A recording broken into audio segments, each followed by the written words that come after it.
Je me suis redressé dans mon lit et j'ai jeté un coup d'œil à l'horloge sur la table de chevet, il était 2h30 du matin. Mon t-shirt était trempé, comme toujours lorsque je faisais ce rêve. J'ai regardé ma femme, Cathy, et j'ai vu qu'elle dormait profondément. J'étais soulagé de ne pas l'avoir réveillée cette fois-ci. Je ne devais pas avoir divagué dans mon sommeil. Je ne savais pas ce qui déclenchait ce rêve, mais c'était toujours le même, une version déformée de souvenir d'un événement qui s'était produit il y a plus de 2 ans. Dans le rêve, j'étais assis à mon bureau dans mon cabinet. Devant moi, il y avait une bouteille de scotch à moitié pleine, un verre vide et un revolver de calibre 38. Je me servais un verre de scotch plein et le buvais d'une seule grande gorgée. Le plus étrange, c'est que je ne sentais jamais le goût de l'alcool ni ses effets. Ensuite, je prenais l'arme, ouvrais le barillet et vérifiais que les 6 chambres contenaient des cartouches vivantes. Je me disais, c'est plein, rien ne manque. Je veux les tuer. Je veux tuer ces 3-là. Si je fais ça, j'irai en prison. Non, je me tuerai. Bon sang, eux. Les mots n'étaient pas toujours les mêmes, mais l'idée l'était. Heureusement, les rêves étaient devenus moins fréquents avec le temps. Au début, je les faisais 1 fois par semaine, parfois même 2 fois, mais maintenant, c'était moins d'1 fois tous les 2 mois. Pendant le rêve, tout semblait si réel, comme si cela se passait vraiment, mais quand je me réveillais, je réalisais que le rêve avait peu en commun avec l'événement réel. Il y avait eu une bouteille de scotch, mais j'étais sur le canapé du salon, pas à un bureau. Il y avait un revolver, mais je ne possédais pas d'arme. Je n'ai jamais proféré de menace de tuer qui que ce soit cette nuit-là. Je m'étais enivré, très enivré, et j'avais perdu connaissance sur le canapé. Pour comprendre cela, je dois revenir au début, à l'année 2002. Ce fut une année difficile. Les problèmes ont commencé en janvier, lorsque Cathy et moi nous sommes disputés avec les inspecteurs de la ville au sujet de la conception de notre nouvelle maison. Ils ont continué à rejeter notre demande de permis de construire jusqu'à ce que, finalement, j'engage un ingénieur pour approuver nos plans, assurant aux inspecteurs que les plans étaient sûrs et conformes au code du bâtiment. Une fois que nous avons finalement eu le permis, nous avons rencontré des problèmes avec l'entrepreneur. Nous avons eu du mal à maintenir le projet dans les délais jusqu'à ce que nous puissions emménager dans la maison en août. En plus du stress de la construction de notre maison, Cathy et moi étions tous les deux très occupés par nos carrières. Je m'appelle Fred, et le 6 mars 2002, Cathy et moi avons fêté notre 6e anniversaire de mariage. Malgré les difficultés persistantes avec notre maison, les choses allaient bien dans la plupart des aspects de nos vies. Je travaillais pour Independent Investigation Corporation, IIC, à Indianapolis depuis 8 ans. L'IIC n'était pas une agence de détective privée typique, nous travaillions avec de grandes compagnies d'assurance, enquêtant sur des réclamations pour fraude, récupérant des biens volés ou atténuant les pertes des clients. Nous étions payés un pourcentage de ce que nous économisions ou récupérions pour les compagnies d'assurance. En tant qu'enquêteur principal, j'avais la liberté de choisir les affaires sur lesquelles je travaillais et d'assigner des tâches à d'autres. Ce travail était assez lucratif, et à 30 ans, je commençais tout juste à remarquer quelques cheveux gris dans mes cheveux par ailleurs épais et brun foncé. On m'avait qualifié de confiant, et alors que certains hommes pourraient être décrits comme beaux, sexy, voire canons, j'étais juste confiant, quoi que cela signifie. Je n'étais pas aussi beau qu'une star de cinéma, ni laid, mes traits étaient plutôt moyens, à l'exception de mon nez légèrement tordu qui avait été cassé lors d'un match de boxe universitaire. Mes yeux étaient d'un brun très foncé. Mesurant 6 pieds 2 pouces et pesant 185 livres, j'avais une silhouette grande et athlétique et me tenais toujours droit. Mes expressions faciales révélaient rarement ce que je pensais. Cathy, en revanche, avait 29 ans, mesurait 5 pieds 8 pouces et était la femme la plus sexy que je connaissais. Ses longs cheveux bruns foncés avec des reflets roux tombaient sur ses épaules en boucles douces. Ses yeux bleus avec de minuscules taches vertes dans les iris étaient captivants. Pesant 125 livres, elle avait une silhouette mince et bien proportionnée. Cathy avait les jambes d'une danseuse, avec des mollets joliment dessinés, des cuisses fermes et une peau douce et lisse. Elle était la directrice du service comptable chez DCNH, où 20 comptables lui rendaient compte. DCNH, spécialisé dans les fusions et acquisitions, prospérait, ce qui signifiait que Cathy recevait de beaux bonus de fin d'année. Mais début 2002, les choses ont changé chez DCNH. En février, le directeur du bureau d'Indianapolis a été licencié et remplacé par Greg Bartlett. Greg mesurait environ 5 pieds 5 pouces, avait au moins 20 livres en trop et était presque chauve. Les cheveux restant autour de sa tête formaient un fer à cheval. Cathy a dit que Greg était un bon manager. J'ai rencontré Greg Bartlett et l'ai trouvé sympathique au début, mais en même temps, il y avait quelque chose chez lui qui me mettait mal à l'aise. Bartlett venait d'arriver à Indianapolis dans le cadre d'une restructuration de l'entreprise chez DCNH. Ils avaient également transféré l'un de leurs vice-présidents au bureau. Cathy m'a dit que cela faisait partie d'une stratégie d'entreprise visant à répartir leurs vice-présidents dans différentes villes pour visiter des clients et conclure de gros contrats. Le nouveau vice-président était Jack Hansen, qui avait déménagé à Indianapolis depuis New York. Jack avait environ 45 ans, mesurait 6 pieds et avait les cheveux gris. Il était en bonne forme et il était clair qu'il faisait régulièrement de l'exercice. Quand je l'ai rencontré, il était amical, mais j'ai remarqué la façon dont il regardait les femmes. Ce n'était pas juste un coup d'œil passager, c'était comme s'il les évaluait, décidant s'il voulait coucher avec elles. Il était marié, mais je doutais que cela le ralentisse. J'avais déjà rencontré beaucoup d'hommes comme lui auparavant, et je n'aimais aucun d'entre eux. Cathy, en revanche, semblait le trouver génial. Elle parlait de lui constamment, me racontant toutes les excellentes idées qu'il avait pour développer de nouvelles affaires, ce qui signifiait bien sûr plus d'argent pour elle.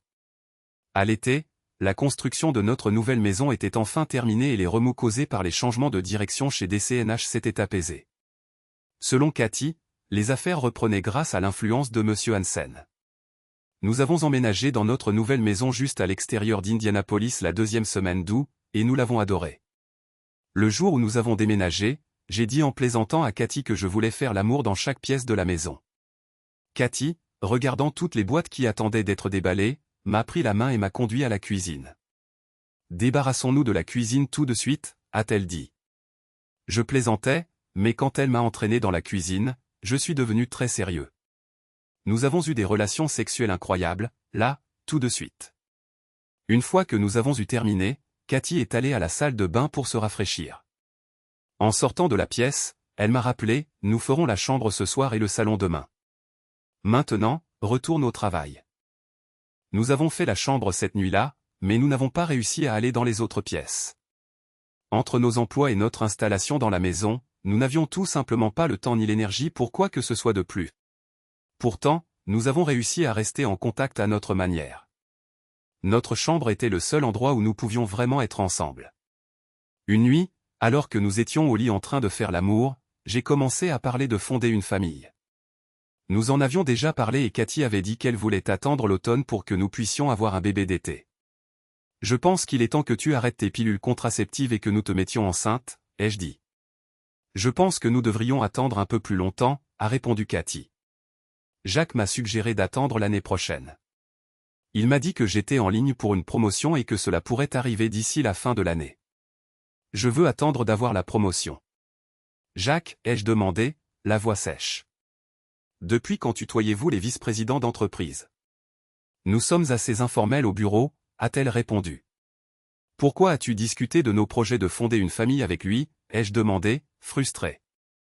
Il m'a demandé si nous prévoyions d'avoir des enfants, alors je lui ai dit que nous prévoyions de commencer cet automne, a expliqué Cathy. C'est à ce moment-là qu'il m'a suggéré d'attendre l'année prochaine. Je n'étais pas content qu'elle discute de nos affaires personnelles avec Jacques, mais j'ai accepté d'attendre jusqu'en janvier. Vers la fin de l'année, Cathy et moi travaillions tous les deux de longues heures et nous avions l'impression de nous éloigner.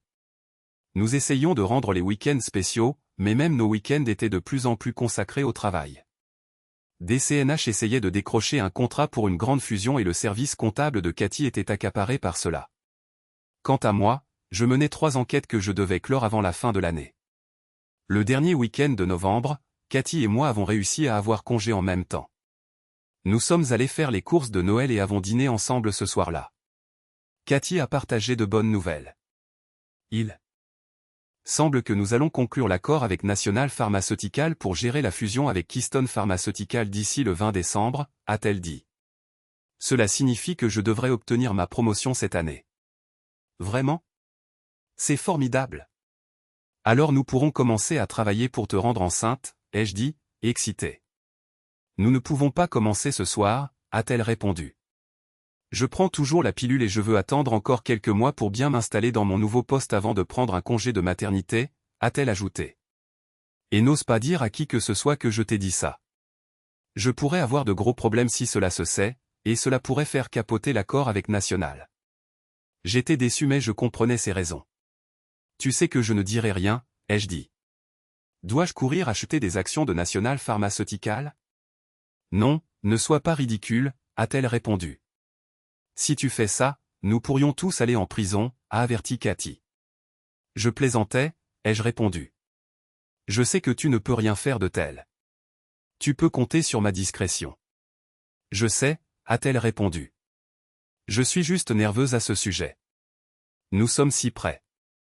Je ne veux pas que quelque chose tourne mal. Décembre est arrivé, apportant avec lui la saison des fêtes de Noël d'entreprise, et la nôtre n'a pas fait exception. Notre fête a eu lieu le vendredi 6 décembre. Ce fut une affaire discrète avec 43 personnes présentes, y compris des employés, des conjoints et des partenaires. Nous avons eu des boissons et des amuse-gueules, suivis d'un dîner. Ensuite, il y a eu plus de boissons, de la musique et de la danse. La fête n'était pas exactement déchaînée, mais c'était typique pour nous à l'IIC. La plupart des employés sont des enquêteurs et nous passons tellement de temps à travailler sur le terrain que nous ne travaillons pas en étroite collaboration. J'ai un ami proche à l'IIC, Bill Ripley, et nous avons travaillé ensemble sur plusieurs affaires au fil des ans, mais le reste de l'équipe, je sais qui ils sont, mais je ne pourrais pas vous dire le nom de leur conjoint ou combien d'enfants ils ont. Nous n'étions tout simplement pas un groupe soudé, contrairement à l'équipe de Cathy chez DCNH.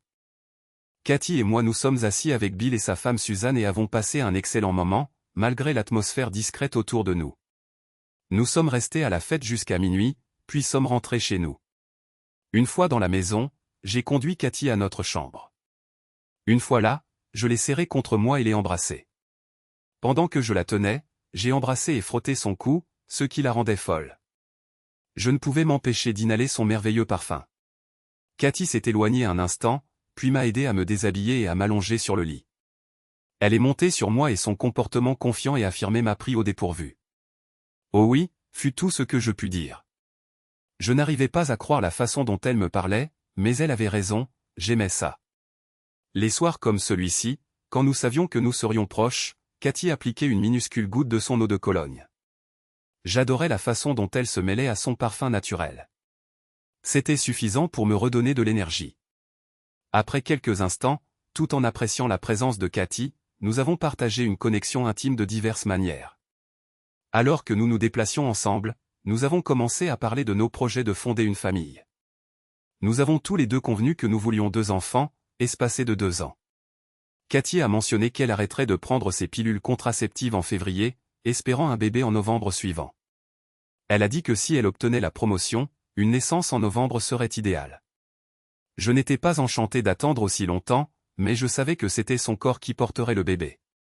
C'était étrange mais agréable de rester allongé là, faisant l'amour avec Cathy tout en parlant du nom que nous donnerions à notre futur enfant. J'aimais Cathy de tout mon cœur et cette nuit-là m'a semblé particulièrement significative. Le lendemain, les choses ont commencé à changer d'une manière troublante. J'ai dû aller au bureau pour une demi-journée et quand je suis rentré, Cathy était assise dans le salon familial, regardant par la fenêtre. Elle ne m'a même pas regardé quand je suis entré. Quand je lui ai parlé, elle a sursauté comme si elle n'avait pas réalisé que j'étais là. Il était évident que quelque chose la tracassait profondément. Je voulais l'interroger à ce sujet, mais je lui ai laissé de l'espace et j'ai attendu qu'elle décide quand elle était prête à parler. Après le dîner, je l'ai pressée de s'expliquer. Au début de notre mariage, Cathy et moi avions fait un pacte, celui qui préparait le dîner pouvait se détendre après, tandis que l'autre faisait la vaisselle et nettoyait la cuisine. Ce soir-là, Cathy a cuisiné, alors j'ai Hergé le lave-vaisselle et nettoyé la cuisine. Une fois que j'ai eu terminé, je l'ai rejointe dans le salon familial. Cathy et moi avions toujours été ouverts l'un envers l'autre, alors j'ai attendu qu'elle se confie. Quand il est devenu clair qu'elle n'allait pas parler d'elle-même, j'ai décidé d'aborder le sujet. Cathy, qu'est-ce qui se passe?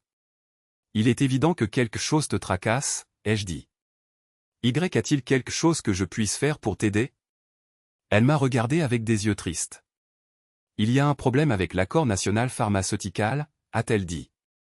Il s'avère que le président de National, M. Benson, fait des demandes irréalistes. Si nous ne les satisfaisons pas, nous pourrions perdre l'accord.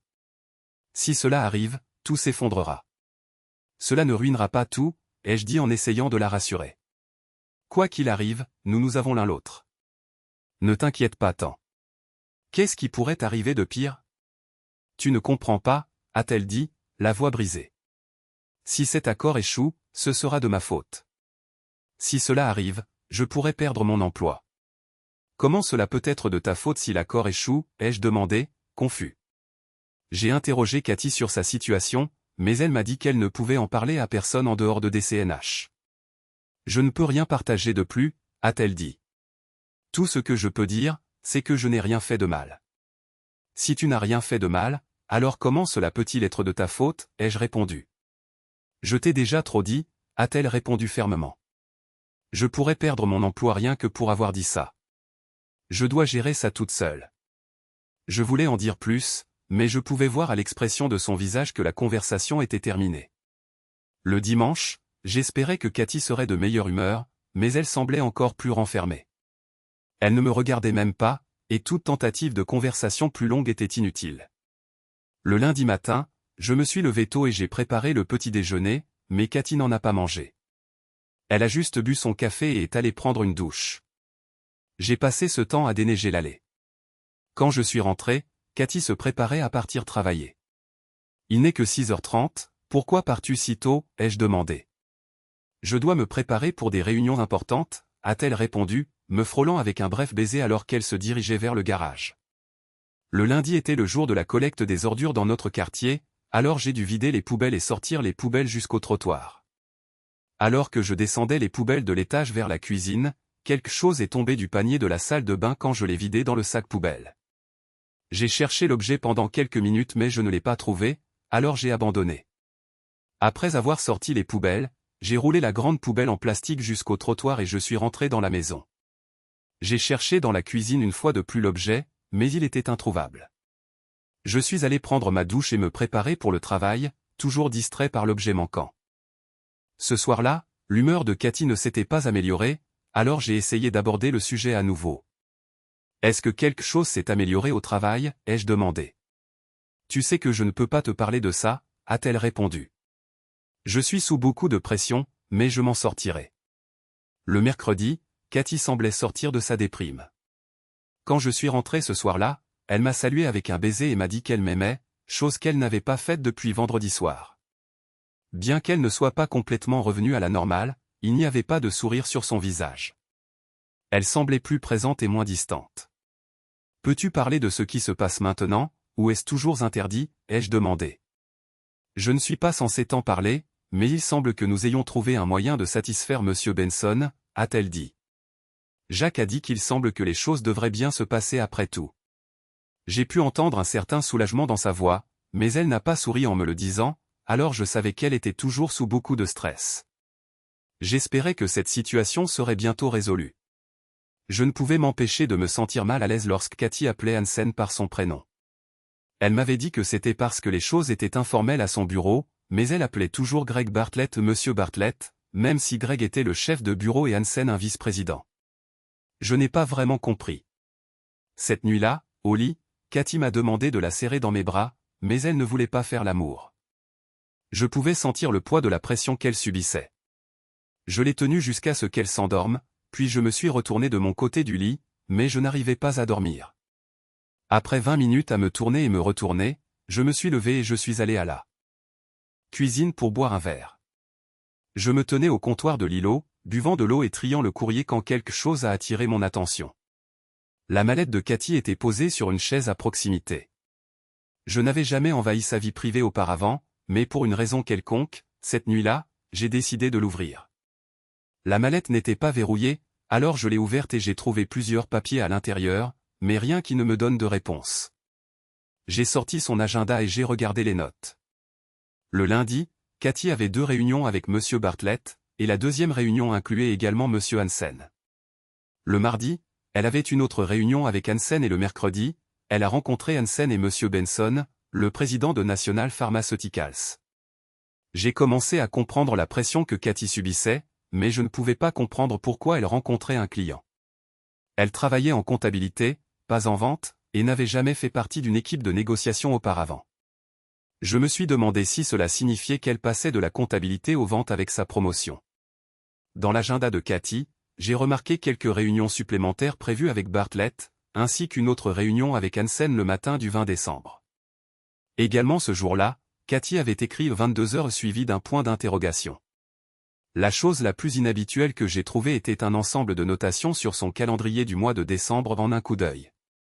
Le 6 décembre, Cathy avait écrit commencer et chaque jour suivant était numéroté de 1 à 14, le numéro 14 du vendredi 20 décembre étant encerclé et souligné.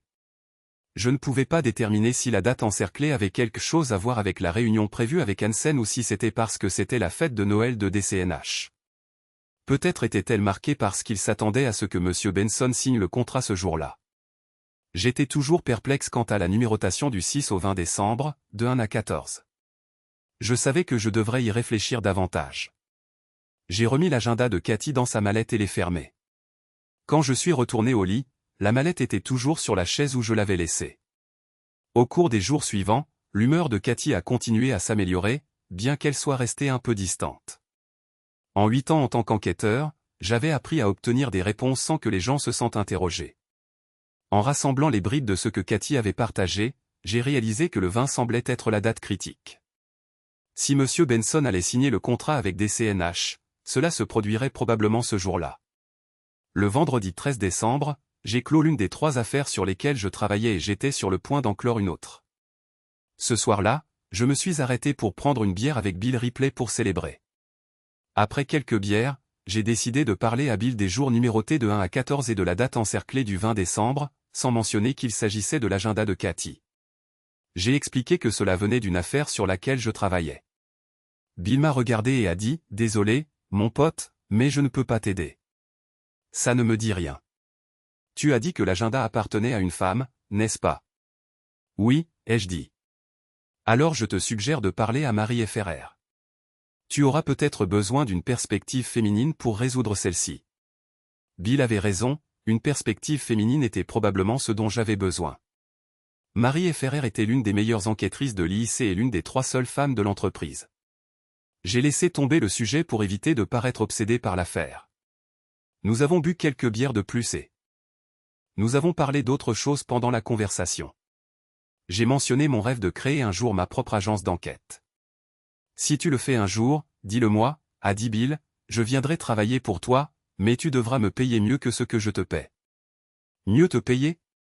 Bon sang, tu es déjà trop payé, ai-je plaisanté. Bill a ri. Sérieusement, si tu démarres un jour ta propre agence, viens me voir. Ça n'arrivera probablement pas, ai-je dit, mais si ça arrive, tu seras la première personne à qui j'en parlerai. Après un certain temps, je suis rentré chez moi. Ce fut un autre week-end frustrant. Cathy était affectueuse, mais d'une manière ou d'une autre, nous avions traversé le week-end sans faire l'amour. Cela faisait plus d'une semaine que nous n'avions pas eu d'intimité, et cela commençait à me perturber, non seulement parce que j'avais été privé de cela, mais parce que je ne comprenais pas pourquoi. Le lundi matin, j'ai dit à Cathy que je devrais probablement travailler tard tous les soirs pour boucler les 2 affaires que je gérais. Tu ne peux pas travailler tard vendredi, a-t-elle dit. Tu dois être à la maison à temps pour te préparer pour la fête. À quelle heure devons-nous y être, ai-je demandé. La fête commence à 20h, a-t-elle répondu. Je veux qu'on soit là au plus tard à 20h30. Donc, tu dois être à la maison avant 19h. D'accord, je serai à la maison avant 19h, ai-je dit, mais j'étais frustré. Au milieu de la semaine, je commençais à être en colère contre Cathy. J'avais clos ma 2e affaire mardi et j'avais emmené Cathy dîner pour fêter ça, mais après, elle m'a dit qu'elle ne se sentait pas bien. Une fois de plus, nous n'avons pas eu de relation intime et elle m'a repoussé. Le mercredi soir, il m'a fallu toute ma patience pour ne pas perdre mon calme. Je savais qu'elle était sous beaucoup de pression au travail, mais il y avait une limite à combien de temps je pouvais attendre. Je me suis convaincu que tout serait résolu d'ici vendredi. Cathy serait au courant de l'accord avec National Pharmaceuticals et saurait si elle obtiendrait sa promotion. J'étais donc prêt à être patient jusqu'à ce moment-là. Le jeudi, j'avais quasiment bouclé ma dernière affaire. J'aurais une dernière chance d'une résolution rapide le vendredi matin, mais si cela ne fonctionnait pas, cela prendrait le reste de la journée. Je savais qu'il allait être difficile de tout faire et d'être quand même à la maison avant 19h, comme je l'avais promis à Cathy. Au dîner ce soir-là, je lui ai dit que j'allais avoir du mal à y arriver. Elle a commencé à s'énerver. Tu as promis, a-t-elle dit. Je sais, ai-je répondu. Je suis désolé, mais je suis si près du but. Je dois juste boucler ça demain. Je pouvais voir sa frustration monter. Cathy, tu n'as pas besoin de m'attendre. Si je ne suis pas à l'heure, allez-y sans moi. J'arriverai dès que possible. Je devrais pouvoir y être avant 21h. Je ne veux pas y aller sans toi, a-t-elle dit, mais elle a ensuite ajouté, je suppose que 21h, ça ira. Juste, je ne peux pas être plus tard. Je ferai de mon mieux pour être à la maison avant 19h30, ai-je promis. Si je ne le suis pas, je te rejoindrai à la fête. Cathy n'en a plus dit un mot. Le vendredi matin, j'ai eu le déclic dont j'avais besoin pour mon affaire. On m'avait confié la tâche de récupérer des bijoux volés lors d'un cambriolage, d'une valeur de plus d'1 million de dollars. Le voleur avait contacté la compagnie d'assurance et offert de revendre les bijoux volés pour 250 000 dollars, leur faisant économiser 750 000 dollars. La compagnie d'assurance a accepté et m'a demandé de gérer la transaction. Il m'avait fallu un certain temps pour gagner la confiance du voleur, mais j'avais finalement organisé une rencontre pour l'échange. J'ai dû me rendre au bureau de la compagnie d'assurance pour collecter l'argent, et les formalités administratives étaient chronophages. Heureusement, j'ai réussi à suivre le voleur jusqu'à un café, puis je l'ai appelé sur son portable pour organiser une réunion cet après-midi-là. Après l'appel, je l'ai filé jusqu'à un vieux garage du côté ouest de la ville. J'ai observé de l'autre côté de la rue tandis qu'il entrait, ouvrait le coffre d'une vieille voiture, mais n'en sortait rien. Il a juste refermé le coffre et est parti. Avant de quitter le garage, il a regardé autour de lui pour voir si quelqu'un le regardait, mais ne m'a pas remarqué. Une fois qu'il fut parti, j'ai traversé la rue en courant, j'ai utilisé une clé démonte-pneus pour casser le cadenas et ouvrir le coffre. À l'intérieur, j'ai trouvé un petit sac en toile contenant les bijoux volés. J'ai refermé le garage à clé et j'ai scotché une note sur le cadenas cassé, meilleure chance la prochaine fois. De retour à mon bureau, j'ai contacté la compagnie d'assurance, je leur ai fait savoir que j'avais les bijoux volés et j'ai organisé leur ramassage. J'étais assez fier de moi. J'avais empêché un voleur de tirer profit, économisé beaucoup d'argent à la compagnie d'assurance et gagné de beaux honoraires pour mon entreprise. Le mieux, c'est que les victimes ont récupéré leurs bijoux. Ce fut une assez bonne journée de travail. En quittant mon bureau, j'ai vu Marie parlant à un autre enquêteur. J'ai attendu qu'elle termine sa conversation, puis je me suis approché d'elle et je l'ai invitée à déjeuner. Marie avait commencé chez IC il y a 4 ans, et je la connaissais presque depuis tout ce temps. Mesurant près des 1m80, avec des cheveux blonds courts et des yeux vert perçants, Marie était à la fois attrayante et intimidante, l'une des raisons pour lesquelles elle était si bonne dans son travail. « C'est toi qui invites » a demandé Fred. « Je paierai si tu peux m'aider avec quelque chose sur quoi je travaille, ai-je dit. »« D'accord, marché conclu » a répondu Marie. Nous avons traversé la rue jusqu'à un petit magasin de sandwichs où je nous ai acheté 2 sandwichs au pastrami et 2 sodas.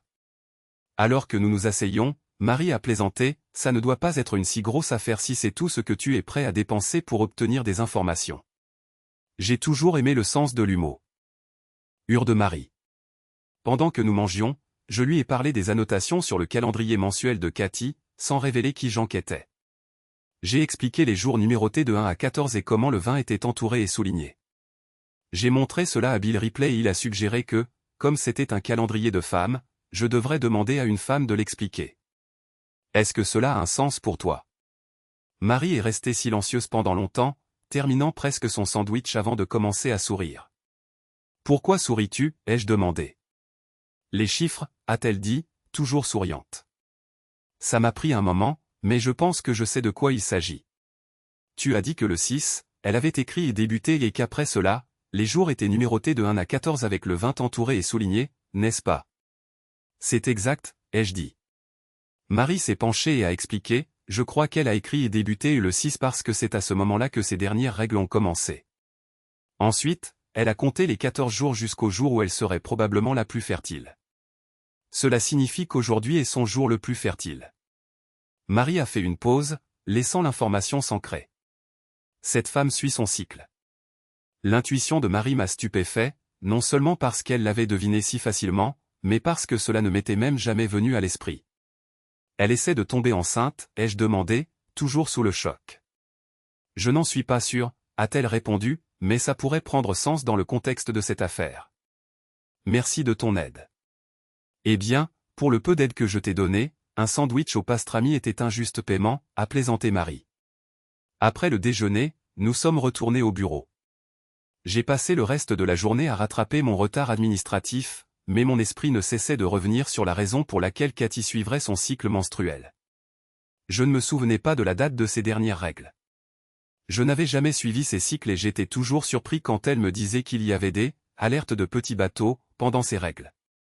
Une autre chose qui m'intriguait était que Cathy n'avait pas prévu d'arrêter ses pilules contraceptives avant au moins février. Alors pourquoi suivrait-elle son cycle maintenant? Pourrait-elle suivre cela pour quelqu'un d'autre? Une boule commençait à se former dans mon ventre. Je ramassais des bribes d'informations qui ne semblaient pas correspondre, mais j'avais le sentiment que je devais obtenir des réponses bientôt. De ma formation et de mon expérience, je savais que la patience était la clé. Se précipiter vers des conclusions pouvait être dangereux, et j'avais appris à attendre que tous les faits soient en place. J'avais toujours été patient, ce qui est probablement la raison pour laquelle j'avais réussi dans ce métier. C'était difficile, mais c'était définitivement un moment pour la patience. Vers 17 heures, j'avais terminé mon travail et j'étais prêt à rentrer chez moi. Il faisait déjà nuit et la neige semblait imminente. Alors que je rentrais chez moi dans les embouteillages de l'heure de pointe, je me sentais bien. J'avais clos 3 grandes affaires et obtenu une réponse à l'une de mes questions concernant l'agenda de Cathy. J'allais aussi être à la maison largement à temps pour emmener Cathy à sa fête, espérant que cela l'aiderait à soulager une partie de son stress. Je suis arrivé à la maison vers 17h30 et je me suis garé dans l'allée. Je ne pensais pas qu'il était logique de me garer dans le garage si nous ressortions bientôt. Je suis descendu dans la rue pour chercher le courrier, puis je suis retourné à la porte d'entrée. Je n'avais pas vérifié le garage, donc je n'étais pas sûr si Cathy était déjà rentrée. Quand je suis monté sur le porche et que j'étais sur le point de déverrouiller la porte, j'ai remarqué que la lumière du vestibule était allumée. J'ai jeté un coup d'œil par la petite fenêtre à côté de la porte pour voir si Cathy était en vue, mais elle n'y était pas. Au moment où j'ai commencé à déverrouiller la porte, j'ai vu un mouvement en haut de l'escalier. Cathy descendait. J'ai été choqué de la voir complètement nue, tenant quelque chose dans ses mains, mais je ne pouvais pas le distinguer au début. Je me suis retiré de la fenêtre, ne voulant pas qu'elle me voie et soit effrayée. Quand elle a atteint la dernière marche, j'ai vu qu'elle tenait une serviette dans une main et une bombe de crème à raser dans l'autre. J'étais perplexe, que faisait-elle avec la crème à raser? Elle a quitté la dernière marche, a tourné à droite et est entrée dans le salon, s'arrêtant près d'un fauteuil à oreilles à quelques mètres à l'intérieur. Elle est restée là, presque comme si elle avait oublié pourquoi elle était entrée. Je ne pouvais pas la quitter des yeux. Elle était si belle, ses longs cheveux châtains foncés cascadant en boucle sur ses épaules, son dos fort mais élancé affinant vers ses fesses en forme de cœur et ses belles jambes. Je me sentais excité en regardant ma femme sexy. Je savais que je devais bouger, mais je n'ai pas pu résister à profiter du spectacle pendant 1 minute de plus. En ces 2 minutes, mon monde a changé. J'ai regardé, puis j'ai rapidement couru à ma voiture. J'ai ouvert la porte et appuyé sur le bouton de l'ouvre-porte de garage. Cela a pris environ 15 secondes pour s'ouvrir, puis j'ai garé la voiture dans le garage. En montant les marches vers la porte de la cuisine, j'ai appuyé sur le bouton pour fermer la porte du garage et j'ai attendu qu'elle se termine avant d'ouvrir la porte vers la cuisine.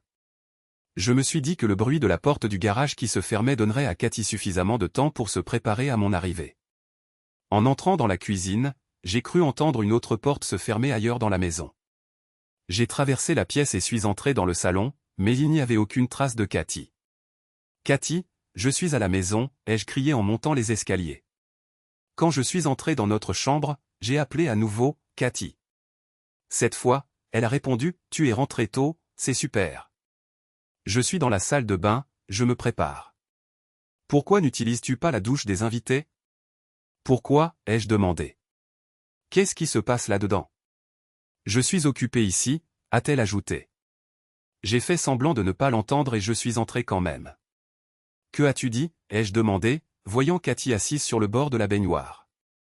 Elle a rapidement essayé de se couvrir, mais pas assez vite. Je t'ai dit que j'étais occupé ici, sors, a-t-elle dit. Qu'est-ce que tu fais, ai-je demandé. Cathy m'a lancé un regard nerveux. Elle était sur le point de commencer à se raser quand je suis entré. C'était censé être une surprise, a-t-elle dit. Pour qui, ai-je demandé. Pour toi, bien sûr. Je voulais te surprendre quand nous rentrerions de la fête ce soir, a-t-elle expliqué. T'ai-je déjà dit que je voulais que tu te rases, ai-je demandé, sincèrement confus. Non, mais je pensais que tu pourrais aimer, a-t-elle répondu. Je ne me souviens pas que tu en aies déjà parlé, ai-je dit. D'où as-tu eu l'idée que je voulais que tu te rases? Certainement pas de moi. Cathy a eu du mal à trouver une réponse. Je sentais ma frustration monter. Je pensais juste que ce serait quelque chose de différent. Beaucoup de filles le font maintenant, et je pensais que tu aimerais, a-t-elle dit. Ne devrions-nous pas en avoir discuté d'abord, au moins pour voir ce que j'en pense, ai-je demandé. Peut-être, mais après tout, ce n'est pas une si grosse affaire, a-t-elle dit. C'est mon corps et si je veux raser mes poils intimes, c'est ma décision. Si on n'aime pas, ça repoussera. Elle avait un argument valable, mais je n'étais pas prêt à céder. Il y avait quelque chose de plus qui se passait ici, quelque chose qui ne me convenait pas, ne le rase pas maintenant, ai-je dit. Nous pourrons en parler plus tard, et si c'est si important pour toi, tu pourras le raser demain. Le regard sur le visage de Cathy était plus que de la colère, il y avait aussi de la peur. Je pouvais comprendre sa colère, mais je ne pouvais pas comprendre la peur. Je suis prête à le faire maintenant, alors pourquoi devrais-je attendre, a-t-elle exigé. Parce que ton mari te demande d'attendre, ai-je répondu. Je n'aime pas les zones intimes rasées. Pourquoi est-il si important que tu le fasses maintenant? Je suis prête à le faire et je veux le faire maintenant, a-t-elle dit. Ce sont mes poils et si je veux les raser, je le ferai. D'accord, alors vas-y et rase, mais si tu le fais, tu devras aller à la fête seule, ai-je dit en me retournant pour quitter la salle de bain. Pourquoi es-tu si injuste, a-t-elle demandé, frustrée. C'est juste quelque chose que je veux faire. Pourquoi dois-tu en faire toute une histoire? J'en fais toute une histoire parce que je ne pense pas que tu me dises la vérité sur la raison pour laquelle tu veux raser tes poils intimes, ai-je dit. Tu sais que j'aime tes poils, alors je. C'est que tu ne pensais pas à moi quand tu as décidé de te raser. Si tu ne peux pas me dire la vérité, alors nous n'en parlons plus. Tu peux laisser ça tranquille et aller à la fête, ou tu peux te raser et y aller seul. C'est ton choix. Cathy me lança un regard frustré, posa le rasoir et entra dans la douche. J'ai pris ma douche après Cathy, puis je me suis prélassé dans mon peignoir en buvant une bière pendant que Cathy se maquillait. Elle ne m'a pas parlé du tout pendant que nous nous préparions à partir, et je savais qu'elle était en colère contre moi. Je n'ai pas essayé d'engager de conversation, sachant que cela ne ferait qu'envenimer les choses. Je l'ai juste regardée tranquillement tandis qu'elle s'habillait, bien que je ne puisse pas me défaire du sentiment que quelque chose clochait. Aussi en colère que Cathy soit contre moi, j'aurais été très surpris si elle s'habillait si sexy pour moi, à moins que ce ne soit pour me rendre jaloux. J'ai commencé à me demander si elle s'habillait pour quelqu'un d'autre. Cathy s'est assise sur le bord du lit et a commencé à enfiler une paire de bas autofixes en noir. Pendant qu'elle les remontait le long de ses jambes, je me suis demandé si elle était consciente que je regardais. Elle ne semblait pas reconnaître ma présence dans la pièce. Quand elle eut mis les deux bas, elle quitta le lit et se dirigea vers son placard. Malgré tout ce qui me traversait l'esprit, je ne pouvais m'empêcher d'avoir une érection en regardant Cathy s'éloigner de moi. Elle disparut dans le placard et revint une minute plus tard avec sa robe de cocktail noire déjà à moitié enfilée. Elle entra dans la salle de bain, tirant le reste de la robe vers le bas, puis s'assit devant le miroir pour se coiffer. Quand Cathy sortit de la salle de bain et se tint devant moi, je sentis ma colère commencer à fondre, mais je savais que je ne pouvais pas laisser cela arriver. Je devais garder ma détermination forte parce que je ne savais toujours pas ce qui nous attendait cette nuit-là. À 19h30, j'ai demandé à Cathy si elle était prête à partir. « Je suis prête », a-t-elle répondu en me souriant. « Tu es vraiment superbe », ai-je dit. « Tu vas faire fondre le cœur de quelqu'un ce soir. » Cathy s'est retournée pour sortir et a dit « J'espère ». Je ne pouvais pas dire si elle voulait dire qu'elle essayait de faire fondre mon cœur ou de le briser. Nous avons conduit les 15 premières minutes en silence avant que Cathy ne prenne enfin la parole. « Je suis désolée pour cette histoire de rasage », a-t-elle dit. Je pensais juste que c'était une bonne idée à ce moment-là et je suis tellement nerveuse à propos de ce soir que j'ai un peu craqué quand tu m'as donné du fil à retordre. Pas de problème, ai-je répondu, essayant de détendre l'atmosphère. Nous pourrons en parler ce week-end. Essayons juste de nous amuser ce soir.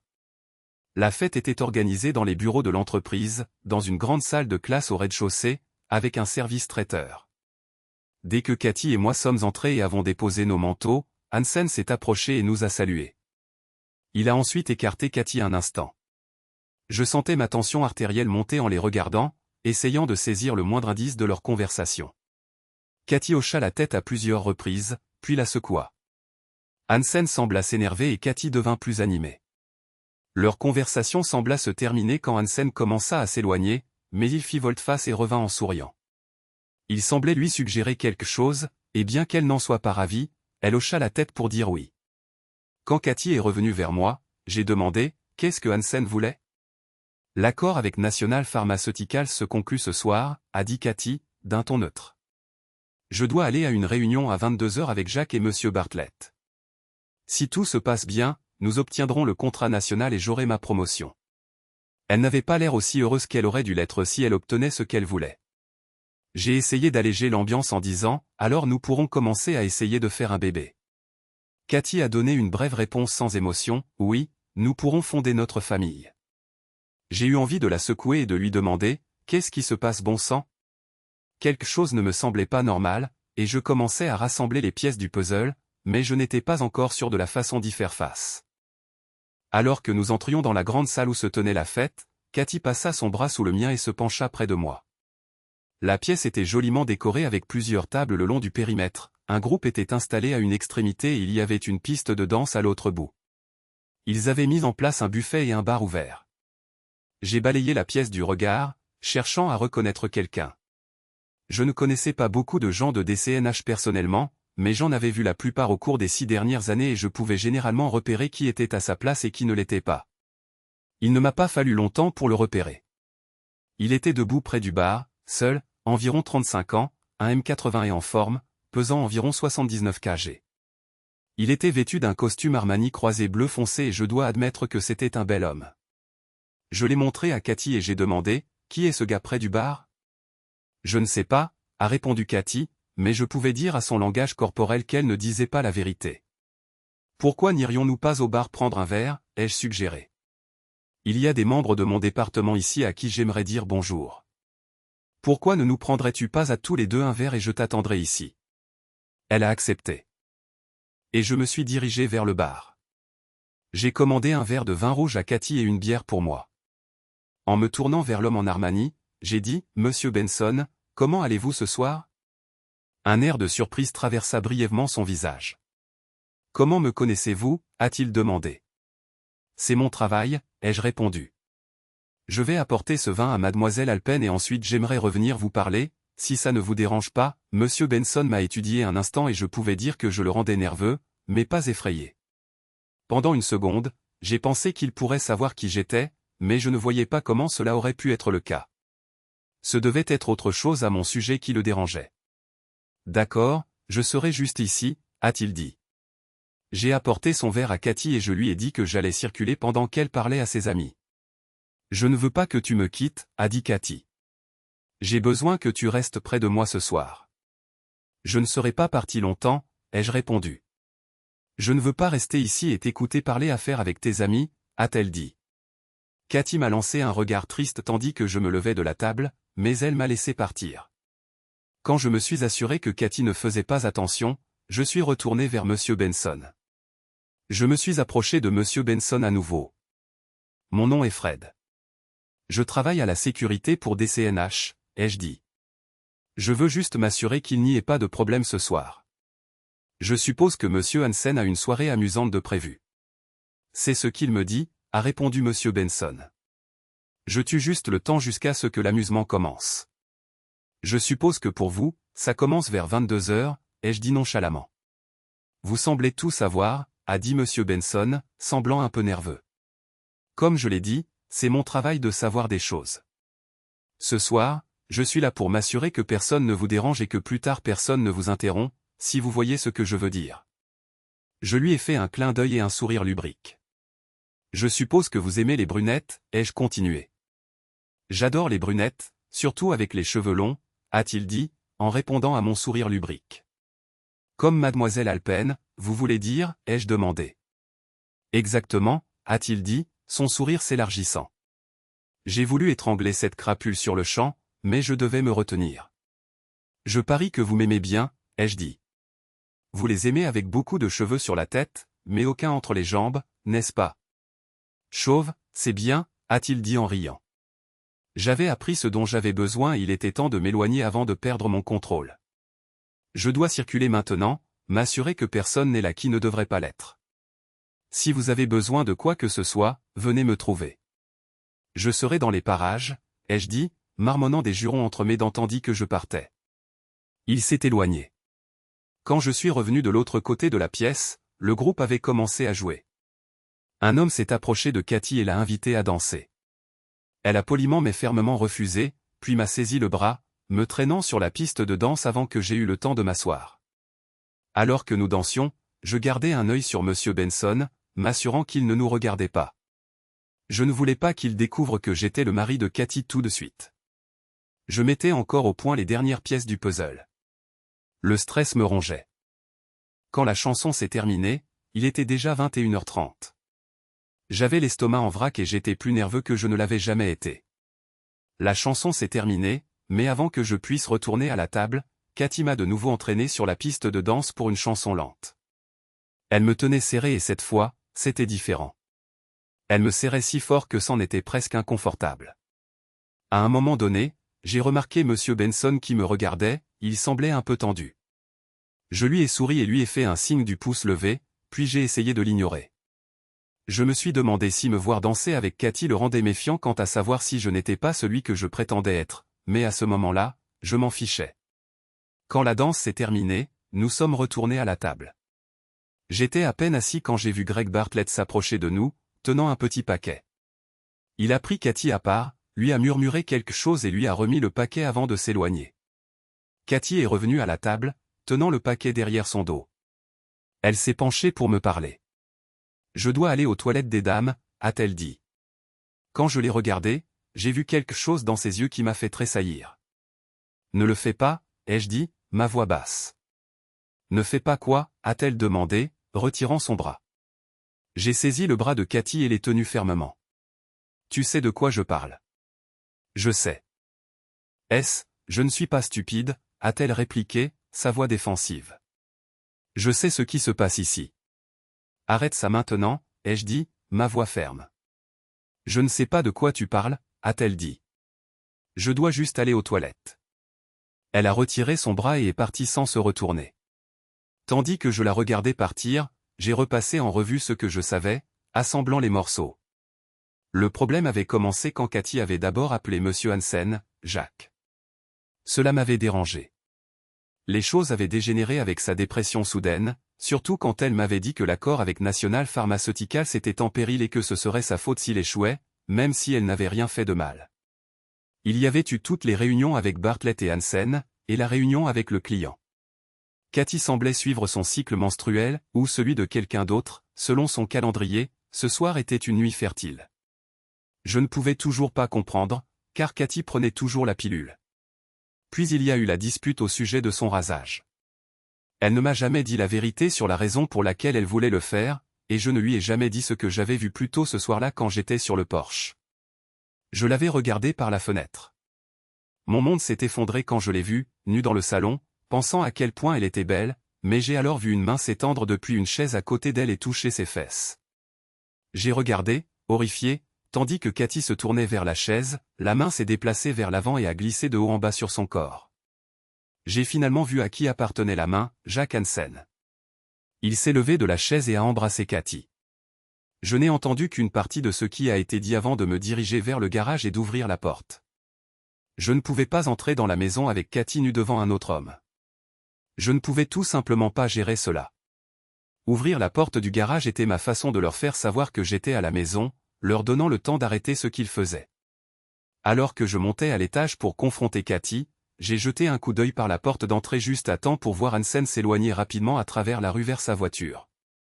J'ai supposé que Benson avait vu Cathy et avait décidé qu'il la voulait, faisant clairement comprendre à Hansen quelle était la condition sine qua non de l'accord. J'ai en outre deviné que Benson avait exigé qu'elle se rase pour lui. Je n'ai pas passé beaucoup de temps à essayer de comprendre pourquoi cela se produisait. Je savais juste que je devais l'arrêter avant que cela n'aille plus loin. Avec Bartlett et Hansen impliqués, je devais trouver un moyen de gâcher leur plan et de les faire payer. La dernière pièce du puzzle était le voyage de Cathy aux toilettes des dames. J'étais sûr que le paquet que Bartlett avait remis à Cathy contenait de la crème à raser et un rasoir.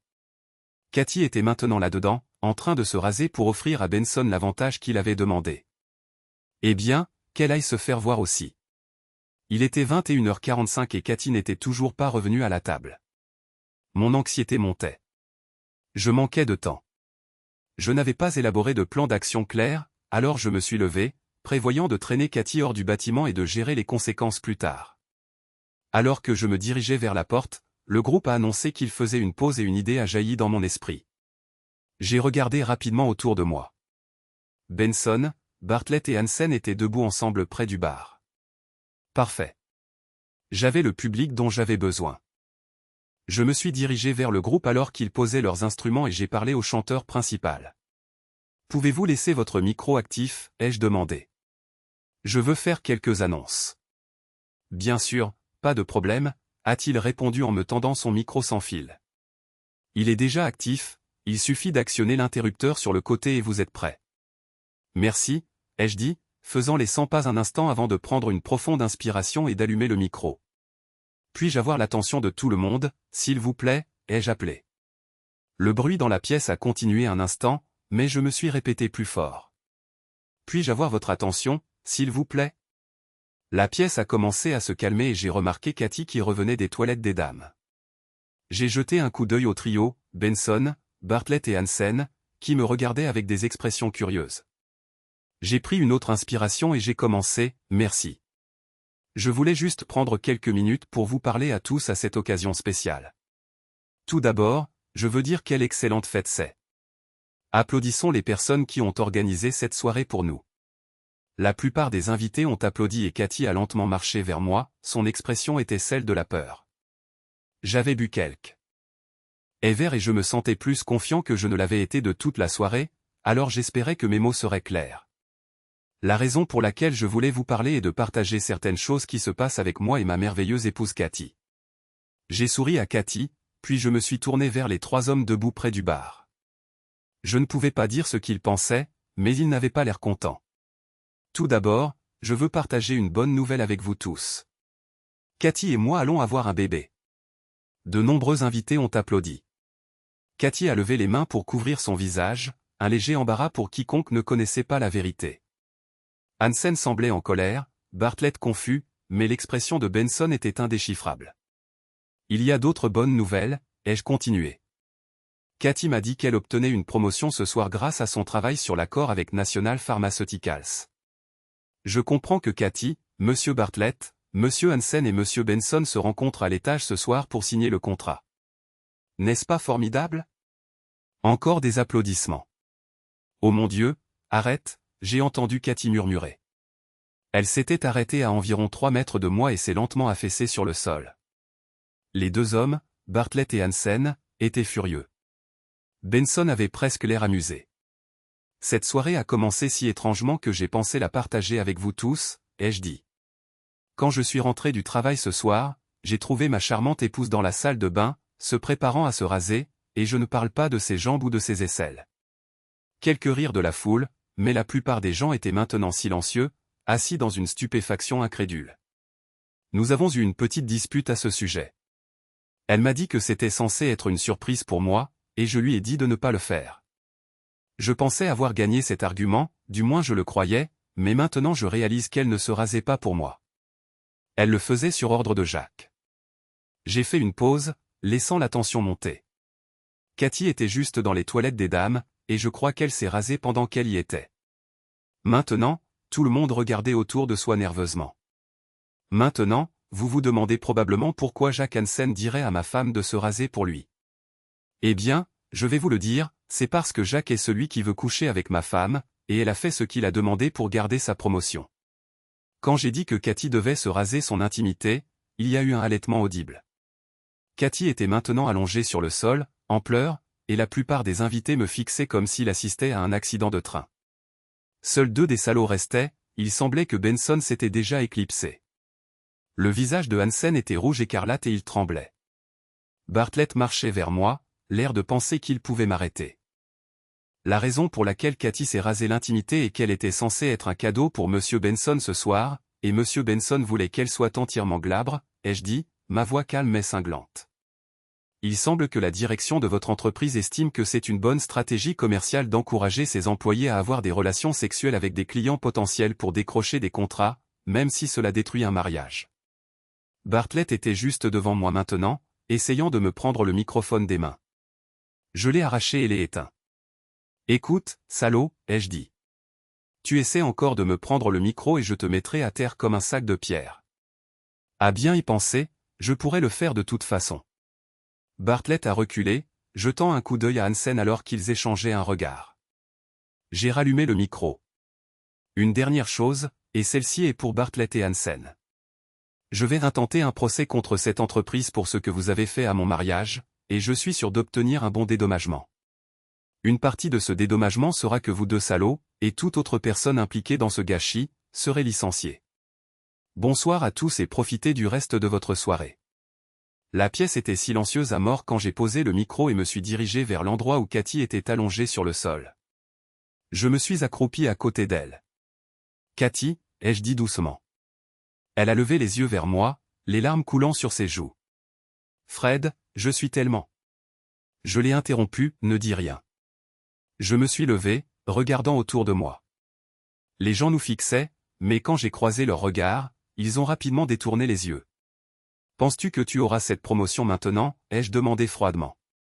Je l'ai regardé une dernière fois avant de partir. J'ai pris mon manteau et traversé le hall vers la porte quand Hansen s'est interposé devant moi. Avez-vous une idée de ce que vous avez fait? A-t-il demandé.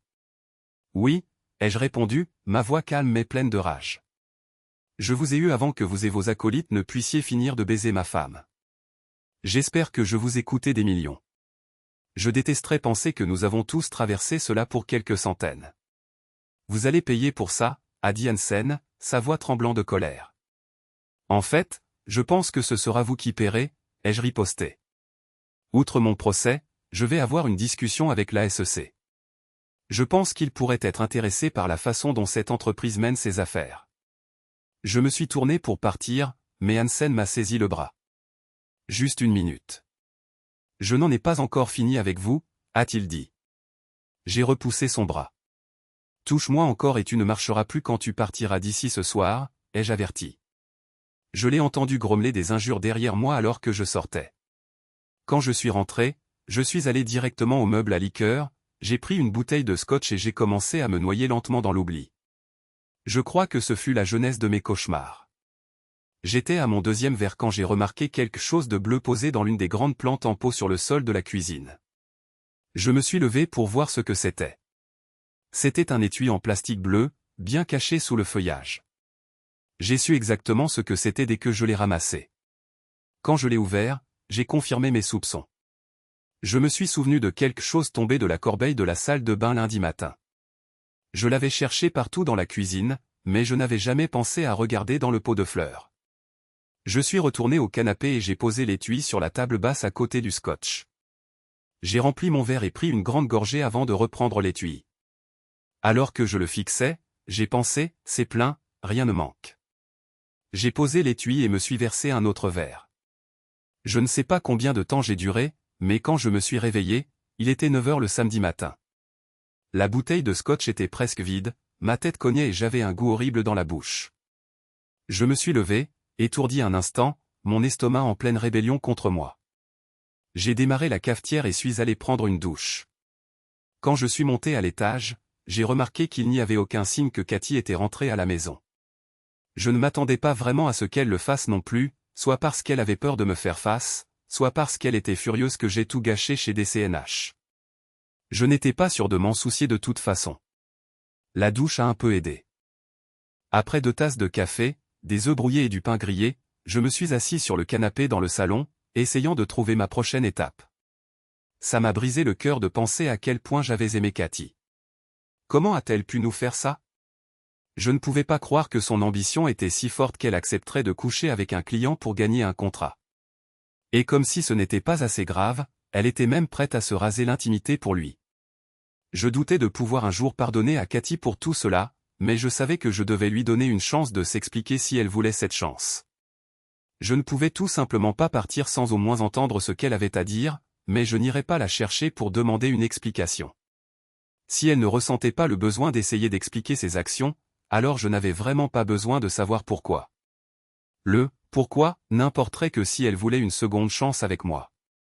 Je ne pouvais penser à rien d'autre à faire que d'attendre de voir si Cathy essayait de me contacter. J'ai commencé à me demander où elle avait passé la nuit, puis je me suis souvenu de son regard quand j'ai quitté la fête. Je me suis senti un peu coupable de l'avoir laissée sur le sol comme ça. J'ai réalisé que j'aurais dû la ramener à la maison avec moi, mais à ce moment-là, j'étais blessé, en colère et je n'avais aucune sympathie pour elle. Plus j'y pensais, plus je me sentais mal, et plus je me demandais où elle logeait. J'étais toujours assis sur le canapé à 11 heures quand le téléphone a sonné. J'ai supposé que c'était Cathy qui appelait et j'ai hésité à répondre. J'ai décroché au 6e coup de fil. Monsieur Alpen ? Oui, c'est l'agent spécial Mark Walker du FBI, a dit la voix au téléphone. Votre femme est-elle avec vous ? Ma femme n'est pas à la maison, ai-je répondu, me demandant pourquoi le FBI voudrait parler à Cathy. Pas de problème, c'est à vous que je veux parler, a dit l'agent Walker. À moi, ai-je demandé, confus. De quoi s'agit-il ? Je préférerais ne pas en discuter par téléphone, a-t-il dit. Pouvez-vous venir à mon bureau cet après-midi ? Je suppose, ai-je dit, essayant de comprendre cela. Où êtes-vous situé ? L'agent Walker m'a donné les indications pour S. Mon bureau et j'ai accepté de le rencontrer à 14 heures cet après-midi-là. Après l'appel, j'ai essayé de comprendre pourquoi le FBI voudrait me rencontrer. La meilleure explication que je pouvais trouver était que cela devait avoir un rapport avec l'une des affaires sur lesquelles j'avais travaillé récemment, mais si c'était le cas, pourquoi ne pouvait-il pas me le dire par téléphone ? J'avais déjà eu affaire à la police auparavant, mais quelque chose dans cette invitation du FBI me mettait mal à l'aise. À 13 heures, je me suis habillé en jean et pull et je me suis dirigé vers la ville pour rencontrer l'agent Walker. J'ai laissé ma voiture dans un parking en face de l'immeuble de bureaux de grande hauteur dans le centre-ville d'Indianapolis où se trouvaient les bureaux du FBI. J'ai pris l'ascenseur jusqu'au 7e étage et j'ai donné mon nom à la réceptionniste. Je suis ici pour voir l'agent spécial Walker, ai-je dit. Asseyez-vous et je vais lui faire savoir que vous êtes là, a-t-elle répondu. Je n'ai eu à attendre que 2 minutes avant qu'il n'entre dans le hall pour venir me chercher. Contrairement au costume Armani coûteux qu'il portait la veille au soir, l'agent Walker était maintenant vêtu d'un pantalon docker bleu et d'une chemise Oxford blanche, sans cravate. Monsieur Alpen, merci d'être venu, a-t-il dit en me tendant la main. Suivez-moi, s'il vous plaît. Je l'ai suivi dans une salle de conférence. Après m'être assis, l'agent Walker m'a offert une tasse de café, que j'ai acceptée. Il a versé 2 tasses de la cafetière posée sur la table dans le coin et m'en a tendu une. Il a bu une gorgée de son café, puis s'est assis en face de moi. Dois-je vous appeler agent spécial Walker ou monsieur Benson, ai-je demandé. Pourquoi ne pas essayer Mark, a-t-il dit. Et puis-je vous appeler Fred ? Fred sera très bien. Je suppose que vous devez être assez confus en ce moment, a dit Mark. Oui, mais je pense que je commence à comprendre ce qui se passe, ai-je répondu. Je suppose que vous travaillez sous couverture en tant que monsieur Benson ? C'est exact, a-t-il dit. Je compte sur votre discrétion pour garder confidentiel tout ce que je vous dirai ici. Je pense que vous savez probablement que je suis moi-même enquêteur et que je comprends la confidentialité, ai-je dit. Je ne suis toujours pas sûr si vous êtes un ami ou un ennemi. J'espère que vous pourrez tout m'expliquer et comment ma femme s'est retrouvée dans ce gâchis. Je vous dirai ce que je peux et répondrai à toutes vos questions, tant qu'elles ne compromettent pas notre enquête, a dit Mark. D'accord, j'écouterai ce que vous avez à dire, mais je dois vous dire que je suis vraiment en colère que ma femme ait été utilisée de cette façon. Ce gâchis a probablement mis fin à mon mariage, ai-je dit. Les choses ne sont peut-être pas aussi graves que vous le pensez, a dit Mark. Laissez-moi vous éclairer sur la situation et ensuite vous pourrez poser vos questions. C'est d'accord pour moi, ai-je dit. Plus tôt cette année, la Security and Exchange Commission a contacté le FBI, a-t-il commencé. Ils avaient reçu des informations troublantes sur les tactiques commerciales de DCNH de la part de quelqu'un à l'intérieur de l'entreprise et nous ont demandé d'enquêter sur les allégations. Après avoir suivi les informations qui nous avaient été données par la SEC, nous avons trouvé suffisamment de preuves pour justifier une enquête plus approfondie. Je ne peux pas vous parler de toutes nos enquêtes, si ce n'est pour dire qu'il a été décidé qu'un travail d'infiltration était nécessaire. Mark s'est levé et a commencé à faire les 100 pas dans la pièce pendant qu'il parlait.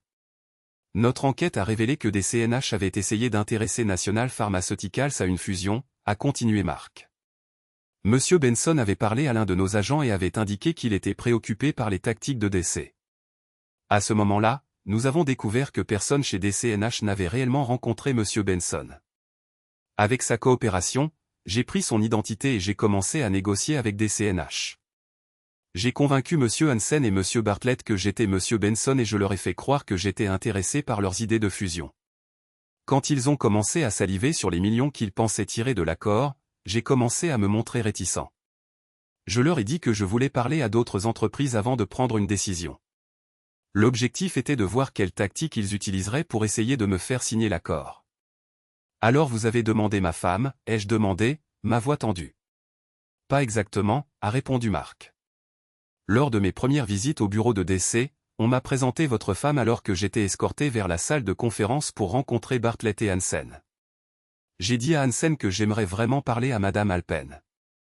Sa réponse a été, elle est très séduisante. NTE, n'est-ce pas? J'ai acquiescé, mais ce n'était pas la raison pour laquelle j'avais demandé à la voir. Pourquoi vouliez-vous la voir? Ai-je demandé, ma voix maintenant un peu plus vive. J'ai dit à Hansen que parce qu'elle était chef du département de comptabilité, je voulais lui parler de la situation financière de l'entreprise avec laquelle je prévoyais soi-disant de fusionner. La vraie raison était que votre femme était la personne à l'intérieur qui avait contacté la SEC avec des préoccupations concernant la façon dont DCNH menait ses affaires. Donc Cathy savait que vous travailliez sous couverture pour le FBI? Ai-je demandé, essayant toujours de tout assimiler. Non, a répondu Mark. Je ne pouvais pas lui dire. Les informations qu'elle avait envoyées à la SEC indiquaient que les problèmes de l'entreprise impliquaient des personnes plus haut placées que Bartlett et Hansen. Elle avait impliqué le président de l'entreprise et le PDG. Je ne savais pas si je pouvais lui faire confiance, étant donné que ma mission était d'enquêter sur Bartlett et Hansen. Je ne pouvais pas être sûr qu'elle ne compromettrait pas ma couverture pour les protéger. Donc Cathy avait dénoncé les dirigeants de l'entreprise. Je n'étais pas sûr de ce que cela signifiait pour moi. Si elle ne savait pas que Benson était un imposteur, prévoyait-elle de coucher avec lui à la fête? J'avais plus de questions à poser à Mark, mais j'ai décidé d'attendre qu'il ait fini de parler pour voir si j'obtiendrais des réponses de ce qu'il disait.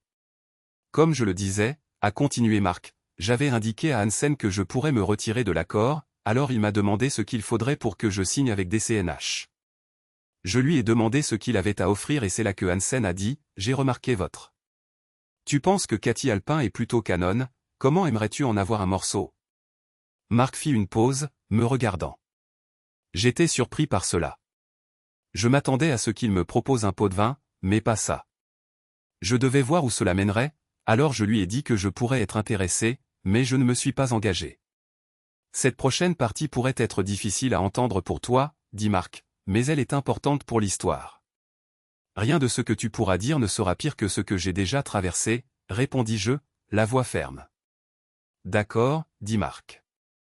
J'ai attendu quelques jours, puis j'ai revu Hansen. Il m'a demandé si j'avais réfléchi à son offre. Je lui ai demandé s'il voulait dire par son offre qu'il ferait en sorte que je puisse coucher avec ta femme. Il a répondu par l'affirmative. Je ne voulais pas avoir l'air trop anxieux, alors j'ai dit que j'étais définitivement intéressé, mais que je n'étais pas encore sûr qu'elle en vaille la peine. Hansen m'a assuré qu'elle en vaudrait la peine, puis il a dit, elle a un minou rasé, tu n'aimerais pas baiser un minou rasé? Tu n'as jamais suggéré que tu voulais que Cathy se rase, demandai-je, l'incrédulité dans la voix. Non, dit Mark, comme je n'avais pas l'intention de coucher avec elle, cette idée ne m'a jamais traversé l'esprit. Je n'étais même pas sûr de la façon dont Hansen pourrait tenir sa promesse, alors je lui ai demandé comment il ferait en sorte qu'une femme mariée accepte de se donner à moi en paiement de la signature d'un contrat.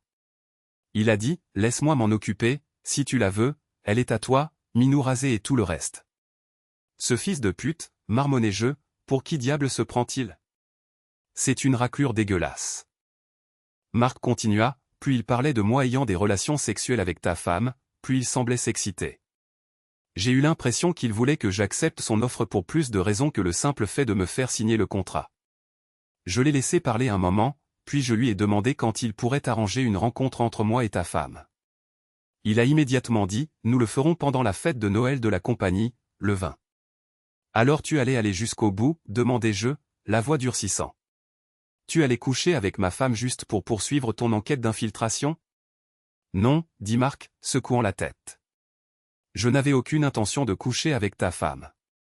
Premièrement, il aurait été contraire à l'éthique pour moi de faire cela, et deuxièmement, j'étais presque sûr que la pièce où je devais rencontrer ta femme avait des caméras et des microphones cachés pour enregistrer l'action. Ce devait être plus qu'une simple faveur sexuelle pour me faire signer le contrat, c'était aussi conçu pour leur donner du matériel qui pourrait être utilisé pour me faire chanter. Marc continua, « Comment allais-tu t'en sortir ?» demandai-je, encore sous le choc de tout ce qu'il avait partagé. « Je prévois de me défiler au dernier moment et de dire que les circonstances ne sont pas favorables, dit-il. Ensuite, je dirai que je suis prêt à conclure elle. Affaire, mais que mademoiselle Alpin devra me rejoindre dans ma chambre d'hôtel après la fête. Une fois que je l'aurai seule, je m'identifierai et je l'amènerai ici pour être interrogé. Nous avions prévu d'arrêter Bartlett et Hansen aujourd'hui. Nous pensions que ce matin, nous aurions suffisamment de preuves pour les inculper tous les deux. Puis, hier soir, tu es venu vers moi, tu t'es présenté et tu as dit que tu étais de la sécurité. Le fait est que je savais qui tu étais, et j'avais peur que tu saches ce qui se passait et que tu en fasses partie. Je n'étais pas sûr de quel côté tu étais jusqu'à ce que tu fasses ton discours. Oh, dis-je, la voix serrée. J'espère que je n'ai pas gâché ton enquête, mais je ne pouvais pas rester là et laisser ma femme se donner à un autre homme dans le cadre d'un accord commercial. Je comprends, dit Marc. Tu n'as pas vraiment fait de dégâts. En fait, tu m'as évité d'avoir à gérer la réunion que je devais avoir avec eux hier soir à 22h. J'ai pu partir avec ma couverture intacte, et j'ai pu reparler à Hansen ce matin. Il m'a fait une grosse offre en espèces pour signer aujourd'hui. Je lui ai dit que je le rencontrerai dans son bureau lundi matin et, quand il me donnera l'argent, nous l'arrêterons et fermerons des CNH pendant que nous mènerons une enquête approfondie sur toutes les affaires dans lesquelles ils ont été impliqués au cours des 3 dernières années. Je ne sais toujours pas où Cathy se situe dans tout ça, dis-je, ma voix tremblant de frustration. Ta femme essayait de faire ce qu'il fallait en dénonçant l'entreprise, dit Marc. Quant à sa participation à l'offre qui m'a été faite, je soupçonne qu'elle a été contrainte par Hansen. Il l'a fait peut-être chanter d'une manière ou d'une autre. Y a-t-il eu une mention de ton utilisation d'un préservatif, demandai-je, la question s'échappant avant que je puisse l'arrêter. Oui, répondit Marc, son ton mesuré. Une fois que j'ai accepté l'accord, Hansen a clairement fait savoir que Cathy insistait pour que je porte un préservatif. Nous ne voudrions pas mettre la pauvre fille enceinte, n'est-ce pas, a dit Hansen. Je sentis un nœud se serrer dans ma poitrine. Alors elle faisait partie de ça? Elle savait? Elle n'était pas complètement innocente dans ce désordre, dit Marc, mais il y avait des circonstances atténuantes. J'ai besoin d'entendre la version de l'histoire de Cathy, dis-je. Elle n'était pas entièrement irréprochable, mais j'ai besoin de savoir si elle a été contrainte, si elle a eu le choix en la matière. C'est vraiment tout ce que je peux te dire pour l'instant, dit Marc. As-tu d'autres questions? Pas tout de suite, répondis-je, mon esprit encore sous le choc. Mais je dois te rappeler de ne discuter d'aucune partie de cette enquête avec qui que ce soit. Je te demanderai de ne rien dire à ta femme pour l'instant. Attends que Bartlett et Hansen soient inculpés avant de lui dire que tout ceci était une opération d'infiltration du FBI. Cela ne devrait prendre que quelques jours à partir de maintenant. Nous voudrons lui parler alors, de toute façon. Je comprends, dis-je en hochant la tête. Marc me dit qu'il appellerait quand il serait temps de parler à Cathy. Il mentionna également qu'il voudrait probablement me parler pour avoir ma version de l'histoire. Nous nous serrâmes la main et je quittai le bâtiment. Quand je rentrai chez moi, il y avait un message de Cathy me demandant de l'appeler. J'ai appelé le numéro qu'elle avait laissé et une femme a répondu. « Qui dois-je annoncer ?» demanda la voix. « Dites-lui que c'est son mari, » dis-je. La voix de Cathy sembla nerveuse quand elle prit la ligne. « Où étais-tu » demanda-t-elle. « J'ai appelé toute la journée. » Pas toute la journée, répondis-je. J'étais à la maison jusqu'à 13h cet après-midi. Oh, je suppose que c'est à ce moment-là que j'ai commencé à t'appeler, dit-elle. Je n'allais pas lui faciliter la tâche. Elle allait devoir me montrer qu'elle était prête à s'expliquer. Je restai silencieux, attendant qu'elle dise quelque chose. Fred, je peux rentrer à la maison, demanda-t-elle. C'est ici que tu vis, n'est-ce pas, demandai-je. Tu devrais être ici maintenant. Je serai à la maison dans 1 heure, dit-elle, la voix faible. D'accord, dis-je et je raccrochai. Il était déjà 17h et je décidai de préparer le dîner pour son arrivée. Après le dîner, nous pourrions parler. Je me mis au travail pour le dîner, spaghettis aux boulettes de viande, une salade et une bouteille de vin. Pendant que je travaillais, je pris également l'étui bleu sur la table basse du salon et le glissai dans ma poche. Cathy franchit la porte à 18h05 et le dîner était prêt. Quand elle vit la table dressée et le vin ouvert, je pus voir une partie du stress quitter son visage. Elle pouvait dire que les choses n'étaient pas aussi graves qu'elle l'avait d'abord pensé. Au début, nous ne parlâmes pas. Nous nous assîmes à table et je versai le vin. Nous commençâmes à manger, le silence entre nous lourd et douloureux. « Cathy, où as-tu passé la nuit ?» demandai-je. Une de mes amies m'avait ramené à la maison après ton départ. Je ne pus m'empêcher de la taquiner un peu. « Oh, tu n'es pas resté pour le reste de la fête ?» dis-je. J'y ai plus ou moins mis fin avec mon discours, répondit-elle. Je suppose que je dois des excuses à certaines personnes pour ça, mais pas à toi. Et certainement pas à Bartlett ou Hansen. Je suppose que tu as raison, dis-je. C'est moi qui te dois des excuses. Elle était sur le point d'en dire plus, mais je l'arrêtai. Nous parlerons après le dîner. Nous tombâmes dans le silence. Il n'y avait pas grand-chose d'autre à discuter à ce moment-là. Après le dîner, Cathy commença à mettre la vaisselle dans le lave-vaisselle, mais je l'arrêtai. Tu pourras nettoyer la cuisine plus tard, nous devons parler maintenant, dis-je. Nous allâmes dans le salon et nous nous assîmes face à face. Tu veux juste tout me raconter, ou dois-je commencer à poser des questions? Quoi qu'il en soit, je n'attends que la vérité, dis-je. Je vais tout te raconter, dit-elle. Je suis sûr que tu sais quand ça a commencé. C'était le lendemain de ta fête de Noël. Jacques m'a appelé et m'a dit qu'une grosse affaire sur laquelle il travaillait avec National Pharmaceutical était en difficulté. Il m'a dit que M. Benson avait dit qu'il ne signerait le contrat que si j'acceptais de coucher avec lui. Je n'arrivais pas à y croire. Je n'arrivais pas à croire qu'il me demanderait de faire quelque chose comme ça, continua Cathy. J'étais furieuse, mais il m'a dit que cette affaire était très importante pour l'entreprise et que si j'y allais, je serais richement récompensé. Il parlait de beaucoup d'argent et d'une promotion. Je ne voulais pas le faire, mais Jacques n'arrêtait pas de me faire pression, disant que beaucoup de gens dépendaient de moi. Je lui ai dit que j'avais besoin d'y réfléchir. Il m'avait tellement confuse et stressée que je ne pouvais plus penser clairement. Quand tu es rentré à la maison et que je t'ai regardé, j'ai su que je ne pouvais pas te faire ça. Jacques et M. Bartlett n'ont cessé de me pousser tout le lundi, essayant de me faire accepter. M. Hansen a dit que si l'affaire échouait, ce serait de ma faute et qu'il devrait me laisser partir. Ils ont également averti que si je le disais à qui que ce soit, je serais viré. J'ai essayé de te dire le plus possible. Je savais que si tu connaissais toute l'histoire, tu ferais quelque chose de fou et je perdrais mon emploi. Le mardi, je leur ai dit que je ne le ferais pas. Ils m'ont dit d'y réfléchir à nouveau. Ensuite, M. Hansen m'a dit qu'il manquait plus de 100 000 $ à l'entreprise et que s'il y avait un audit, il semblerait que j'ai détourné de l'argent pendant des années. Jacques a dit que j'irais en prison. Il m'a dit que si je faisais ce qu'il demandait, j'obtiendrais l'argent et la promotion, mais que si je ne coopérais pas, il y aurait un audit et je serais accusé de détournement de fonds. À la fin, j'ai dû accepter de faire ce qu'il voulait. Jacques et M. Bartlett se sont assurés que je ne me rétracte pas. Ils n'arrêtaient pas de me dire que je faisais ce qu'il fallait et que tu comprendrais à quel point l'accord était important.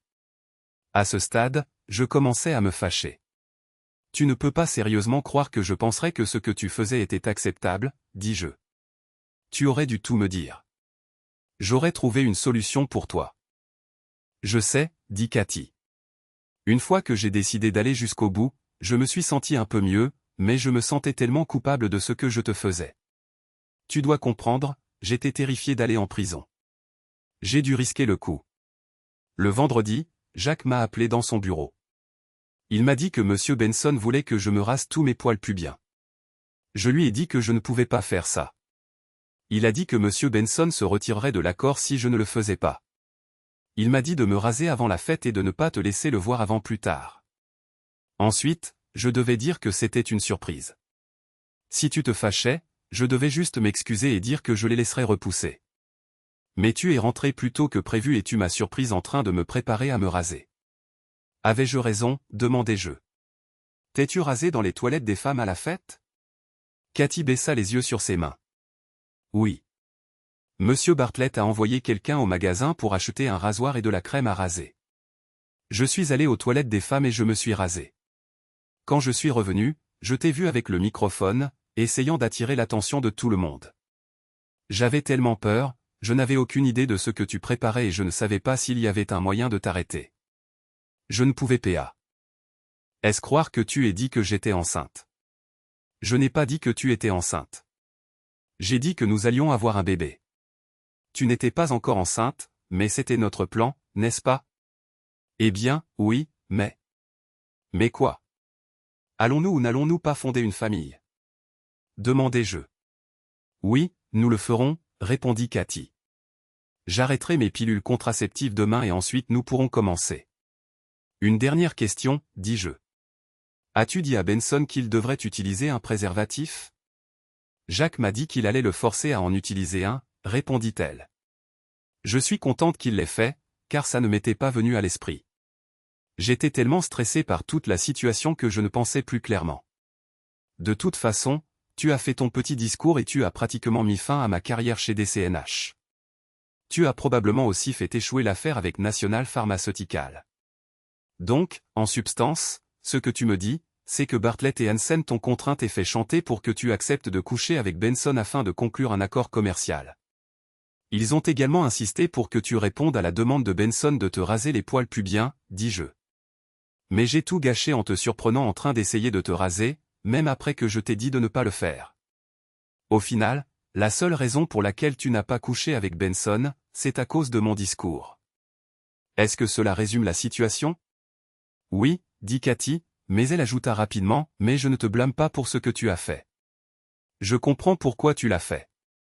Oh, bien, alors tu me pardonnes d'avoir essayé d'empêcher ma femme de coucher avec un autre homme, dis-je sarcastiquement. Ce n'est pas ce que je voulais dire, répondit-elle. Je sais que tu avais tout à fait le droit de réagir comme tu l'as fait et je n'ai aucun droit d'être en colère contre toi. Je suis en colère contre moi-même. J'aurais dû tout te dire dès le début.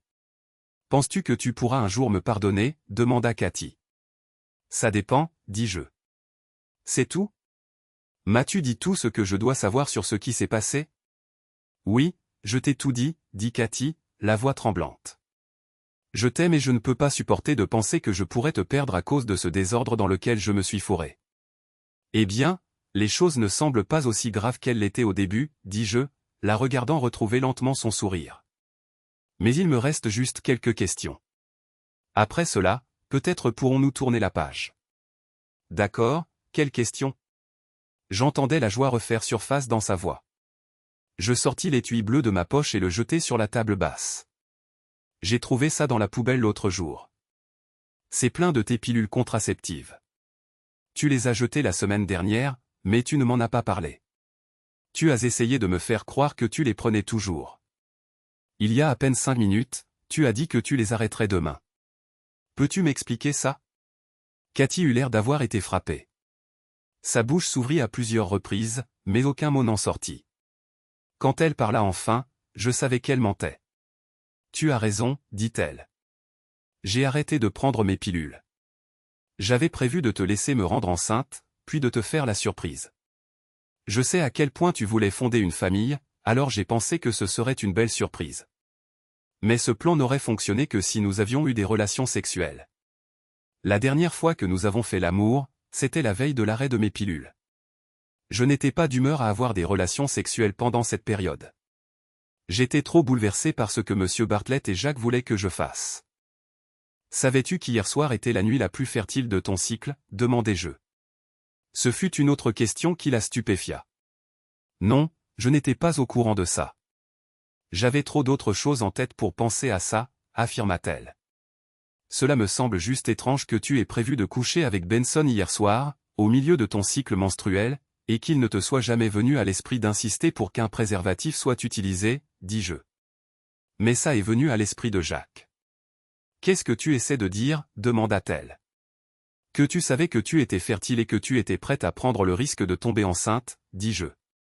Je ne ferai jamais ça. Cathy était secouée, je pouvais le dire. J'étais fatigué de jouer à des jeux avec elle, alors je décidai d'y mettre fin. Une dernière question, Cathy, dis-je. Depuis combien de temps couches-tu avec cette raclure de rat de Hansen? Cathy était sans voix. Plus de mensonges. Je sais que tu suivais ton cycle menstruel et que tu avais marqué hier soir sur ton agenda, dis-je. Je sais aussi que Hansen a exigé que Benson utilise un préservatif. Puisque je ne couchais pas avec toi, le seul qui reste est Hansen. Il voulait te rendre enceinte, n'est-ce pas? Je regardai Cathy, qui commença à pleurer. Elle ne tenta pas de répondre. C'est Hansen qui voulait que tu te rases, pas Benson, continuai-je. Et tu l'as fait pour lui, même si je t'ai dit de ne pas le faire. Il a plus d'influence sur toi que moi, dis-je. Pour que tu ne penses pas que je fais de simples suppositions folles, hier soir, quand je suis rentré du travail, j'ai regardé par la porte d'entrée. Je t'ai vu debout, nu, dans le salon. J'ai vu Hansen toucher ton dos, puis embrasser ton ventre, comme un homme embrasse le ventre d'une femme portant son enfant, ou, dans ce cas, qui le portera? Pensais-tu que je serais si stupide que tu pourrais avoir son bébé et me faire croire que c'était le mien? Ou avais-tu l'intention de me quitter depuis le début? Tu as passé la nuit dernière avec lui, n'est-ce pas? Cathy pleura bruyamment tandis que je me levais et quittais la pièce. Quand je revins dans la cuisine, portant ma valise, Cathy me regarda. Elle sauta de sa chaise et courut vers moi. S'il te plaît, ne me quitte pas. Je t'aime. Je n'aime pas Jacques, supplia-t-elle. Je t'ai dit, dis-je, il m'a fait chanter. Je n'avais pas le choix de faire ce qu'il demandait. Pourquoi n'as-tu pas continué à prendre tes pilules contraceptives et menti à Jacques?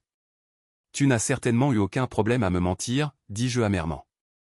Je pense que je devrais croire ce que cette raclure de rat m'a dit plutôt que tout ce que tu as dit dernièrement. Oh, et au fait, quand je regardais avec ce crétin hier soir, je t'ai entendu lui dire « je t'aime ».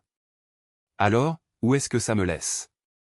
Je ne l'aime pas, dit-elle, sa voix se brisant. Si je suis enceinte, je me ferai avorter.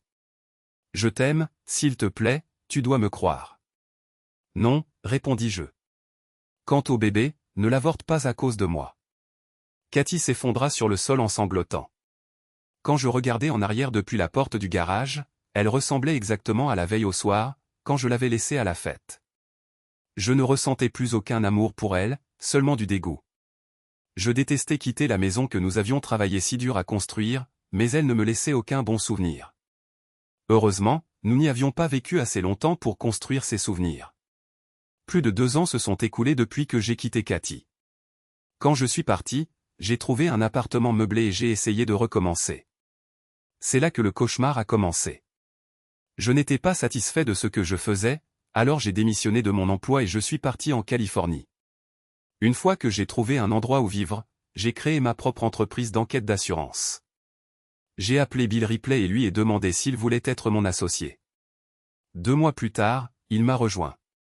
Quand il est arrivé, il m'a dit que lorsque Marie Faux a appris que nous lancions notre propre entreprise, elle a demandé si nous avions un emploi pour elle. Marie a déménagé ici il y a 14 mois et nous avons commencé à sortir ensemble 2 mois plus tard. Après 3 mois, nous nous sommes installés ensemble. J'ai été surpris de retomber amoureux si vite. Je n'étais pas pressé de me remarier, mais j'aimais quelqu'un qui me tenait à cœur pour partager ma vie. J'ai gardé le contact avec mes personnes préférées à Indianapolis grâce à quelques contacts, dont l'agent spécial Mark Walker. Il s'est avéré que Cathy avait dénoncé le président et le PDG de l'entreprise sous la direction de Jack Hansen. Hansen les avait mis en difficulté pour des affaires louches dans lesquelles ils étaient impliqués, espérant que le conseil d'administration les licencierait. Il supposait qu'il deviendrait alors le président de DCNH. Apparemment, Cathy ne mentait pas quand elle m'a dit qu'elle n'aimait pas Hansen, elle le manipulait parce qu'il était amoureux d'elle. Elle savait que s'il obtenait ce qu'il voulait, elle obtiendrait tout ce qu'elle voulait. Hansen et sa femme n'avaient pas d'enfants, ce qu'il lui reprochait. Après mon départ, il a essayé pendant plus d'1 mois de rendre Cathy enceinte, mais sans succès avec elle non plus. Il s'est avéré qu'il était stérile. Sa femme a découvert sa liaison avec Cathy et a divorcé 1 mois plus tard. Il a été condamné à 5 ans de prison fédérale pour ses actions chez DCNH. Bartlett a également eu une peine de prison, 2 ans dans une prison fédérale à sécurité minimale. Cathy a été licenciée par DCNH et l'entreprise a été réorganisée avant d'être rachetée par une plus grande société de conseil. La dernière fois que j'en ai entendu parler, Cathy enseignait la comptabilité dans un collège communautaire juste en dehors de Columbus, Ohio. J'essaie de ne pas penser à Cathy. Les blessures sont encore trop fraîches pour que je puisse penser au bon moment que nous avons eu. Elle ne me manque pas, ce qui est une bonne chose. Marie comble largement le vide que Cathy a laissé dans ma vie, et c'est pourquoi je l'ai épousée. Maintenant, je suis assis ici, regardant Marie et me demandant si je devrais la réveiller, non pas pour lui dire que j'ai refait le rêve, mais pour lui dire que je l'aime. Hier soir, Marie m'a dit que chaque fois que je déciderai que je veux un bébé, il me suffira de demander, mais assure-toi de passer la commande tôt, car il y a une attente de 9 mois, a-t-elle ajouté. Je pense passer ma commande demain. Au fait, au cas où vous vous poseriez la question à propos de DCNH, vous aviez raison si vous pensiez à Dewey Chatham. Si vous avez apprécié cette histoire, abonnez-vous à JK raconte une histoire pour plus de récits.